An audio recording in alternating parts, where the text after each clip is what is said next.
Now it's time to take a look at the advanced lessons. Today we're going back to ground strokes. This time around, seeing the difference between control and power shots, as well as various shot types. This demo will explain the how and why of the various ground strokes. We're back with an advanced lesson on how to hit ground strokes with different levels of power and different types of spin. Ground strokes are shots played after the ball has bounced once, and they're most common when playing from the baseline. To return an incoming ball back to your opponent, press any of the shot inputs. There are 3 shot categories that can be applied when hitting a ball: control shots, power shots, and normal shots. A tap of a shot input will get you a control shot. You'll see a crosshair icon appear when you hit one successfully. Control shots have high precision, but lower spin and power. They're good when you need to hit close to the line. You've got to be careful, though. Control shots aren't super powerful, so they're easier for your opponent to attack if they can reach it in good conditions. Next up, we've got power shots. With these, you need to hold a shot input until the power meter is filled red. Then you release to hit the power shot. These are great when you want to give your opponent something that's hard to return, or to put the ball out of their reach altogether. Power shots aren't forgiving when it comes to bad timing, though, so they bring a dose of risk to the party if you don't play them right. And then there's your normal shots, which are ones you play when your shot is neither a control shot nor a power shot. Regular shots you play by holding the input down, but then release before you filled up the power shot meter. They are less precise than control shots and less powerful than power shots, but keep things going. With all that in mind, let's look at the 5 different shot types you can hit, each dependent on which button you use to activate your swing. The shot types available are flat, topspin, slice, lob, and drop shot. Let's look at flat shots first. Pressing the flat shot input will hit a flat shot. These are the fastest shots you can use. Power flat shots should be used to try and hit a winner, or to hit the ball so hard it will be difficult for your opponent to control. Power flat shots are more efficient when your power and forehand or backhand attributes are high. You need to be careful, though. Flat shots have a higher chance of going into the net or going out than other shots if they're not timed properly. They can't be used effectively for short cross-court angled shots either. For those, you need topspin shots, which conveniently enough are next on the list. To pull off a topspin shot, press the topspin shot input. Topspin shots are a medium-speed tactical shot that are great for setting up your next hit. You can use them to get extreme short cross-court angles that really push your opponent off to the side, which then open the court for your next shot. Then again, because topspin shots bounce high, if they land short in the center of the court, they can turn into easy shots for your opponent. Up next are slice shots. You hit these by pressing the slice shot input. They are the slowest shots a player can hit, which means they also have the longest air time. This can be used to your advantage when you've been pushed to the side of the court by slicing the ball back and using that time to reposition. Slice shots also have a low bounce, which makes them perfect to neutralize your opponent's power shots and to force them into hitting a difficult shot. They don't come without risk attached, though. If a slice isn't timed well, it can turn into an easy ball for your opponent.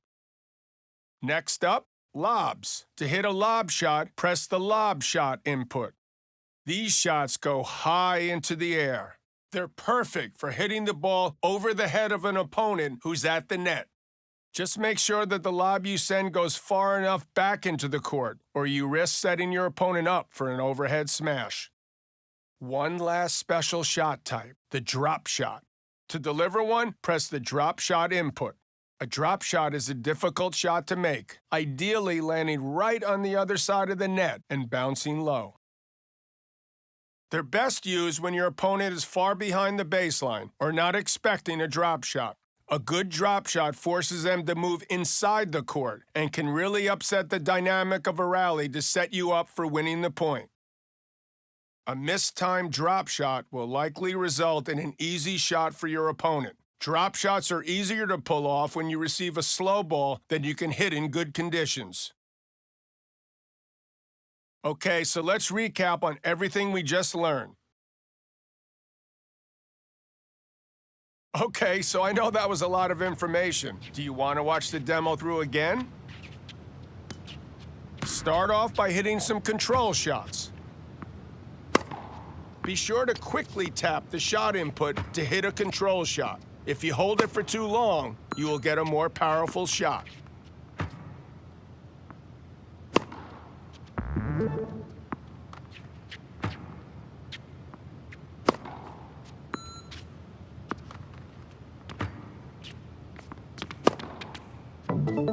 Good, good. Now switch to power shots.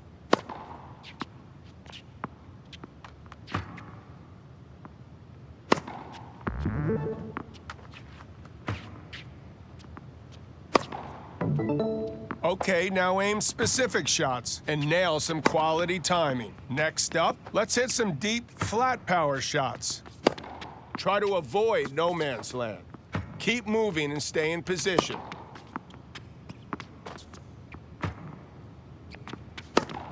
That's too many shots from no man's land. Remember to move back and reset.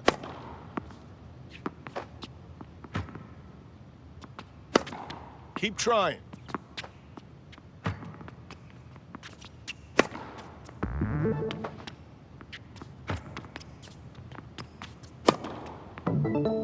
Now let's move on to short-angle topspin power shots.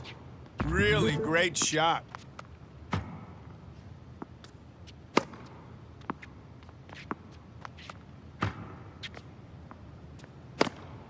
Get it with the next ball.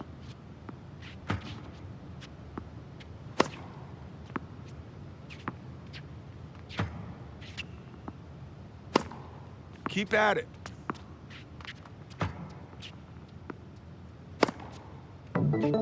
All right, next on the list are slice control shots. These will help give you time to move back to the baseline. To hit a control shot, be sure to release the shot input quickly and do not hold it.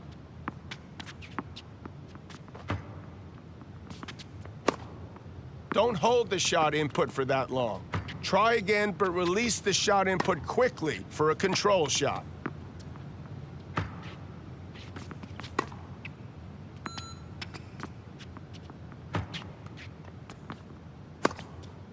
Way to show some finesse with that control shot. Great. Okay, now, let's hit some lobs. To hit a control shot, be sure to release the shot input quickly and do not hold it.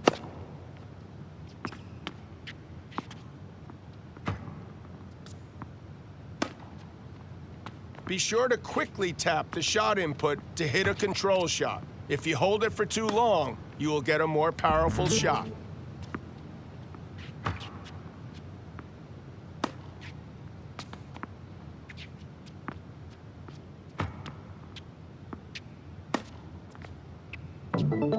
And now let's move on to drop shots. Hit them from your baseline. Good practice for disguising your intentions. Keep trying.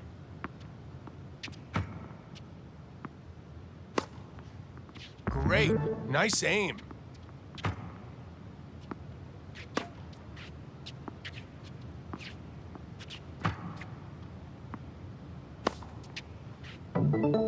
You did great. We covered a lot of ground today.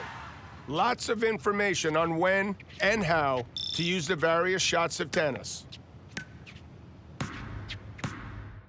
Welcome back to another advanced lesson. This time around, we'll be learning an additional way to serve, as well as how to improve your aim for it. As usual, we've got a demo I'll walk you through. This demo will see us learning about the different types of serves.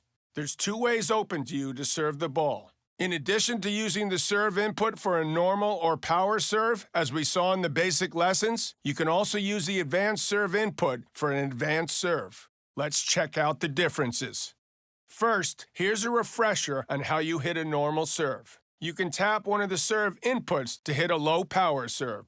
Beyond this, holding one of the serve inputs until the upward swinging motion of the serve starts will hit a power serve. Timing matters here, so I'd advise to practice until hitting serves with perfect timing becomes completely natural. Moving on to the second input method. To hit an advanced serve, press the advanced serve input and release it when the upward swinging motion of the serve starts. Just like holding a serve input, this method will get you a powerful serve that's hard to return. It's up to you to choose the method you're most comfortable with. Just practice with both and see which one you get the most out of. Okay, now aiming. We already covered aiming serves in a previous lesson. The aiming indicator should help you with that. Don't forget you can go back to that lesson if you need. Right now, though, we're talking about spin, what sorts of spin the serve can have, and when it's best to use them. You could swing a flat serve with the flat serve input or with the advanced flat serve input. These are the fastest and most powerful serves. Because of their speed, flat serves are great to combine with the powerful press and hold flat shot input or flat advanced serve input techniques.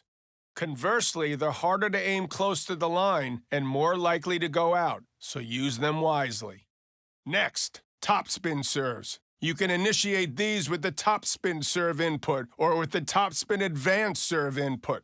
Topspin serves, also known as kick serves, put forward spin on the ball. This makes the ball arc higher over the net and then bounce higher than other serves.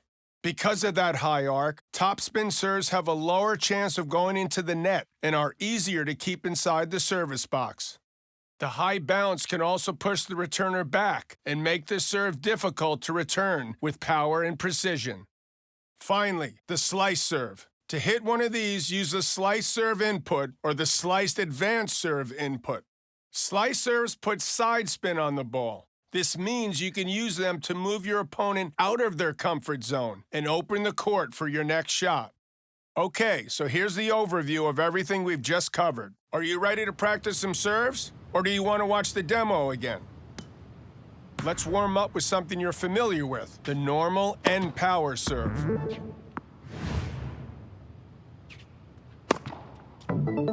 Now we're moving on to the advanced serves.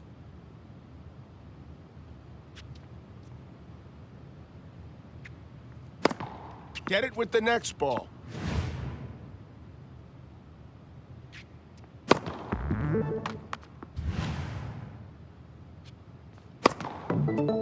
Yeah, you're doing good. Go ahead and start hitting some specific serve types while you're aiming them. Start off with flat serves. Don't forget that quality timing is critical when aiming serves down the tee or out wide.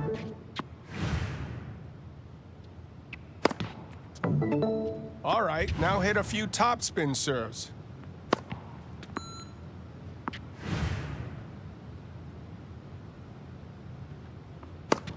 Good job. Finally, let's hit some slice serves. You're making great progress. Excellent work. There's also more advanced lessons we can run through if you'd like.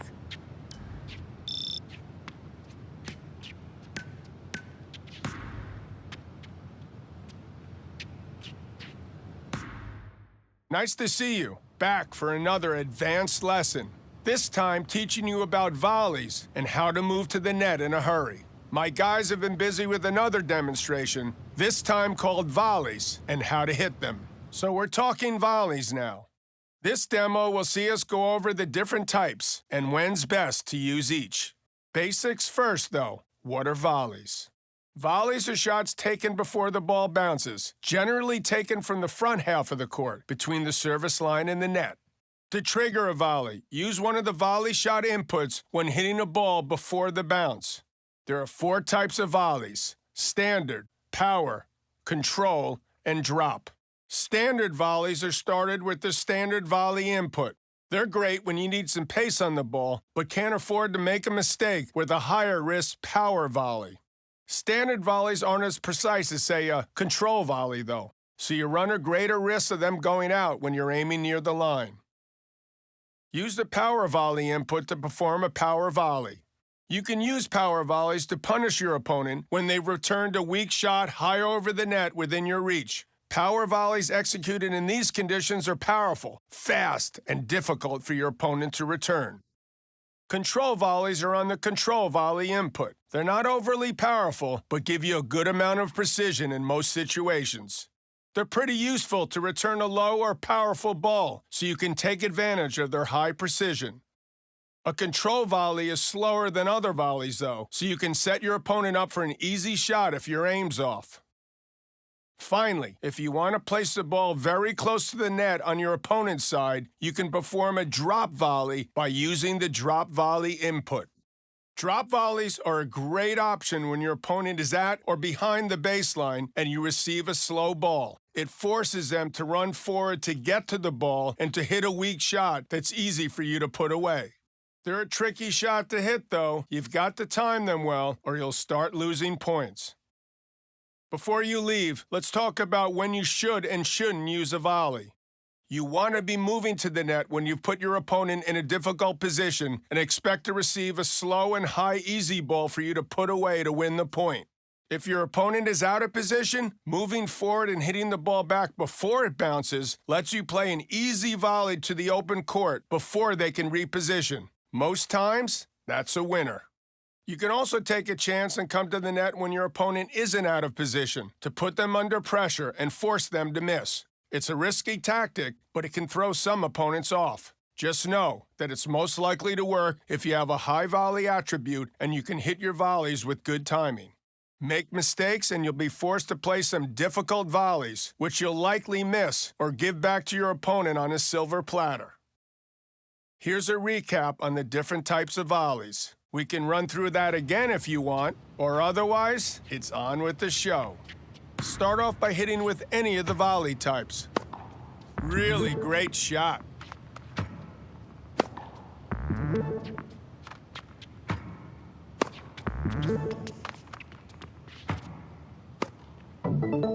Okay, good. Now just hit some standard volleys. Don't worry, this is why we train.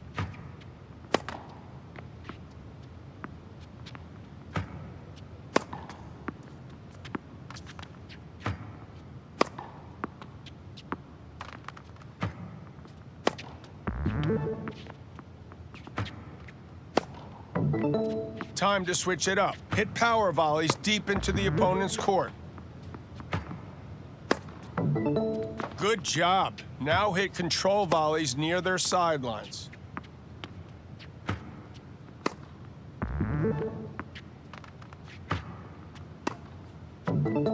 Great. Time for drop volleys near the net. Good job. Okay, now practice hitting a ball from the baseline and then quickly move in to hit a follow-up volley. You're making great progress.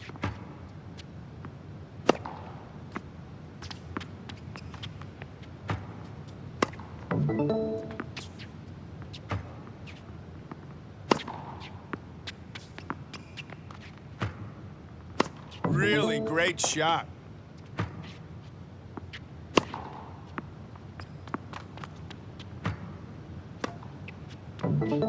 Those volleys are looking good. There's another lesson waiting for you if you want to push on.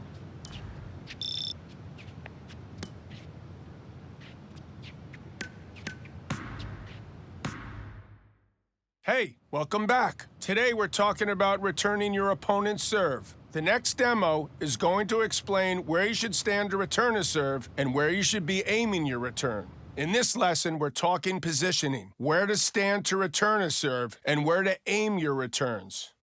Serves will come at you at a much greater speed than normal ground strokes, which is why most players stand further back behind the baseline to return them. Returning from this position gives you enough time to read the serve's trajectory and to hit your shot in good conditions. Here you see the player in what's an ideal position for returning a first serve.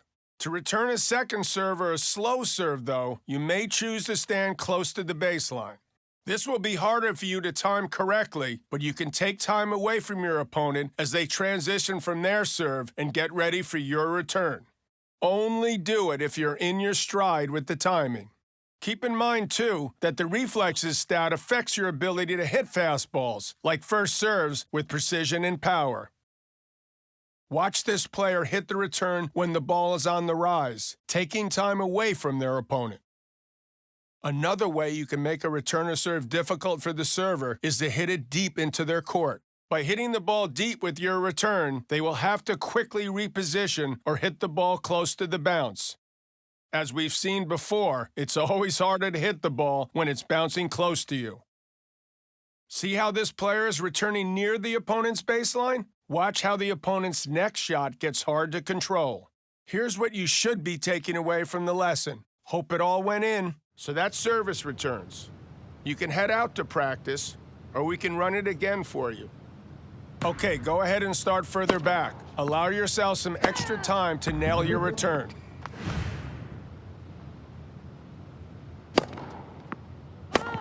Yeah, you're really getting this.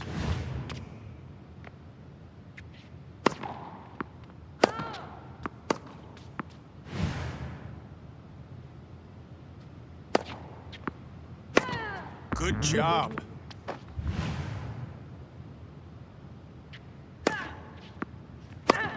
Now move forward to take some of your opponent's time away.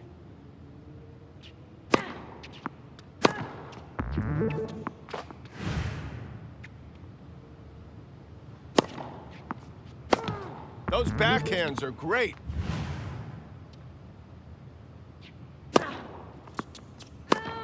Keep at it.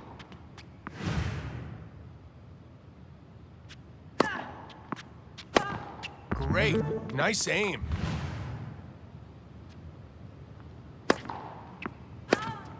Deep returns now. Quality returns far into your opponent's side. Keep trying.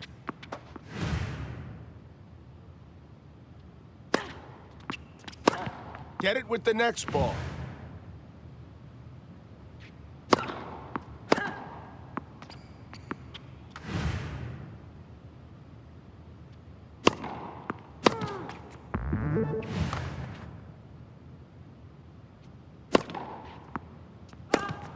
Don't worry, this is why we train.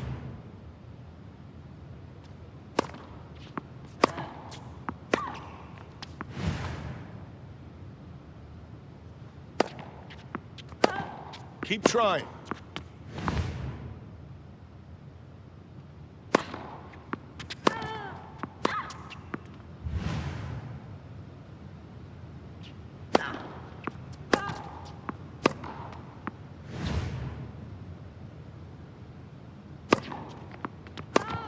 Get it with the next ball.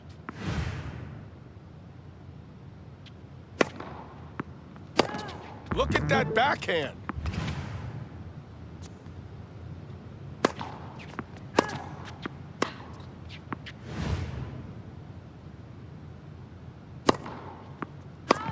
Don't worry, this is why we train.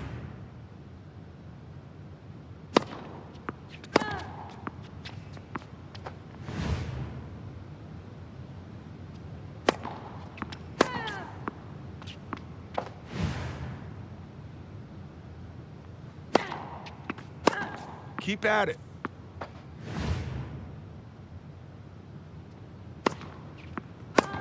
Now that's how a pro uses their backhand.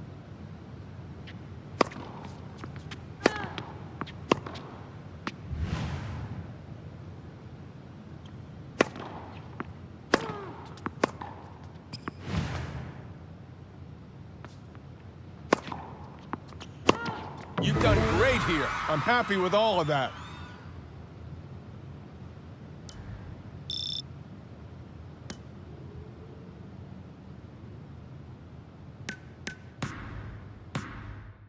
Thanks for coming back for another round of advanced lessons. Today, we're going to be focusing on a technique known as inside out. First off, we've got a demo of inside out shots and to see why you might want to use them. Okay, so now we're talking about how to hit a shot inside out and the times it might be a good idea.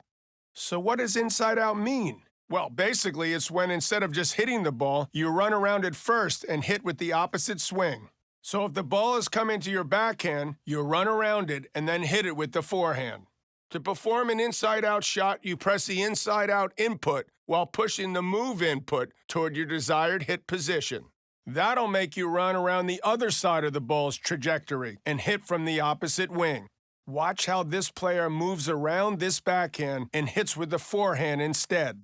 They're doing that by pressing the inside-out input while moving around the ball before they release a swing input. And that works whether you're coming in from either side, too. Here, the player runs around a forehand to hit a backhand. Okay, so now we know what an inside-out shot is, but why would you want to use one? Glad you asked. Main reason you'd want to run around an incoming ball is to hit it with a swing, forehand or backhand, that has a higher attribute. So typically, this would be a player with a super high forehand attribute, but a lower backhand attribute. It's a move that lets you use your biggest weapon, even when your opponent has hit the ball to your weaker side. Just don't forget, you'll need more time to cover that extra distance, so you can only really use this technique when you receive a slow ball from your opponent. Also, hitting a shot inside out is likely to take you further from the center of the court and to give an opening to your opponent if they can get to your shot and hit it to the open court. Here's the lowdown on inside out and everything we've just covered. Reckon you've got the measure of inside out? We can watch the demo through again or go right on into trying it out. Start by moving around these shots and hit a well-timed inside-out forehand.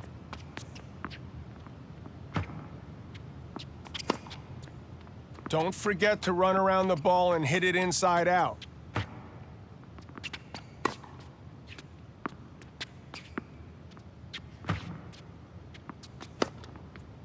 Be sure to move to the other side of the ball and hit it inside out.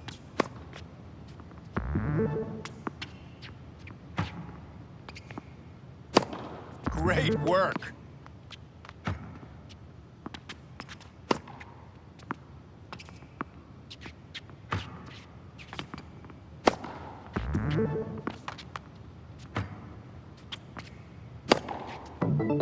Switch to the other side and hit some quality inside-out backhands. You're making great progress.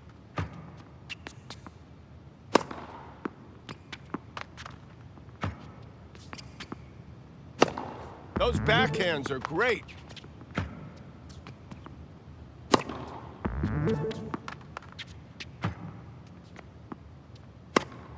Try again, but this time move to the other side of the ball and hit it inside out.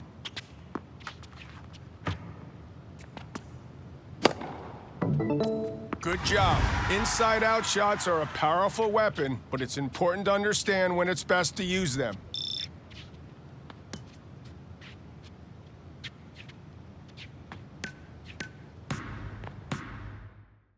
Hey! Back again for more. Today we're talking attributes and how they affect players. Also in this lesson, we'll cover rally energy and how that relates to shot categories and movement. Okay, so attributes, how they affect players, and how the rally energy meter works. A player's attributes are what make and shape their play style, as well as defining their strengths and weaknesses. There are 8 attributes in play here: forehand, backhand, serve, volley, power, speed, stamina, and reflexes. Each attribute is represented by a value between 30 and 100 and represents a level of ability in that specific aspect of the game. The impact of each attribute is explained in more detail in the Player Evolution menu, which you'll be able to access from this lesson too. In addition to attributes, players can also have skills, situational bonuses that activate on specific conditions during a rally or a match. Skills can be acquired through coaches, too, which unlock when a player's attributes increase and they level up. Okay, now let's talk about the fatigue that builds from moving around the court and hitting the ball. The rally energy meter under the player shows how much juice is still available to them for the current point. When it's full, player movement and shot quality are unaffected by fatigue. Once it started to deplete, though, it starts impacting both movement and shots. The player gets slower. Shots start having lower accuracy, less power, and a higher chance of error. The rally energy meter drops more depending on the distance the player is traveling to get to the ball and on how many power shots they've hit. Players recover some energy between points, but they may not fully recover if they've just had a particularly long and physical rally. So they may start the following point with a partially depleted rally energy meter. When that happens, it's best to shorten the rally, or maybe limit your movement and use of power shots. That way, you'll recover more energy for the points coming up later. Something to keep in mind, players with a higher stamina attribute get more rally energy. Case in point, this player with high stamina using control shots to wear their opponent down during a rally. His high stamina leading him to hit the winner and finish off the point. Here's the key points to remember from our lesson. Watch that through again if you need. Otherwise, we can move on with the rest of the lesson. First, hit some control shots and see how they barely use any rally energy.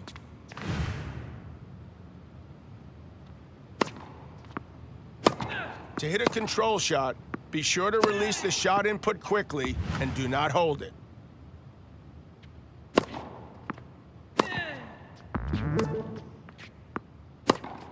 You showed good feel with that control shot. Keep it up.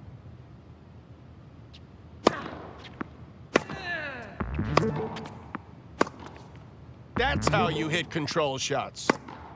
Okay, good. Let's move on to hitting some power shots. These use more rally energy, so remember that when you start feeling tired.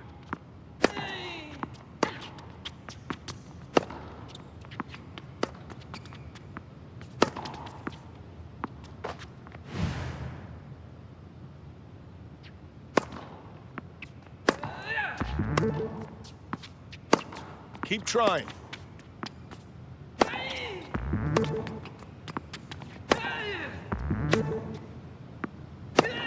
Look at that backhand. Great work out there.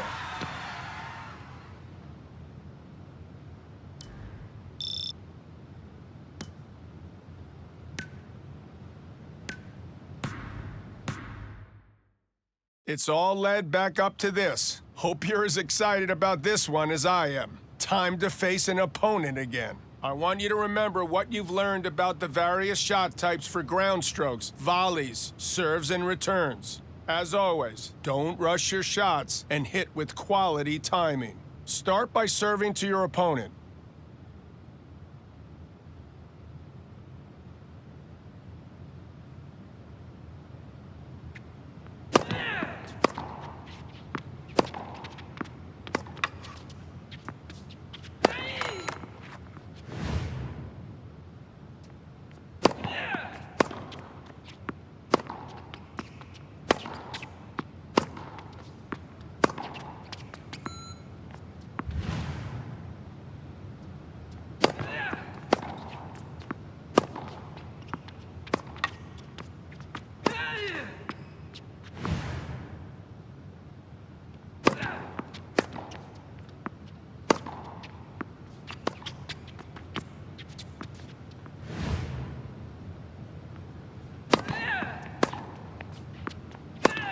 Your forehands are looking good.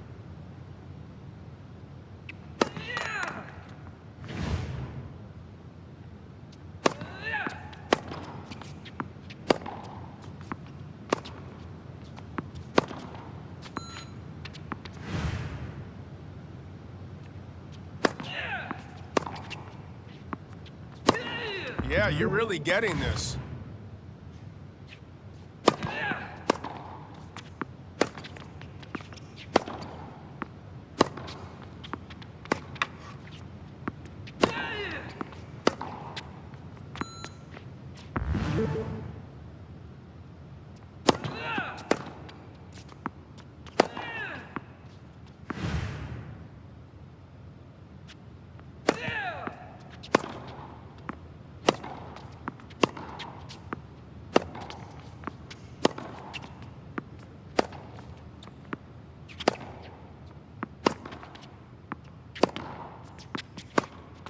Release the shot input when the timing meter hits the green zone.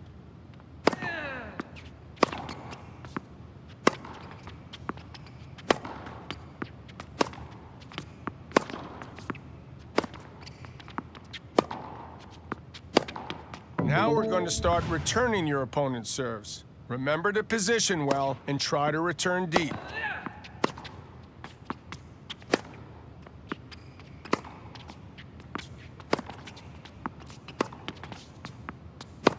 You're hitting a lot of shots in no man's land. Remember to move back and reset.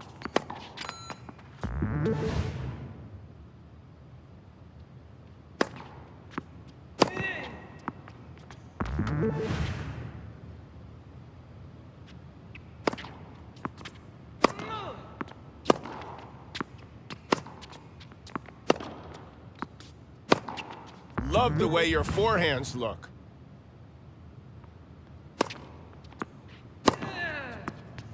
Excellent work out there. Congratulations. Remember, if you ever need a refresher, you can always come back and run through all our lessons again.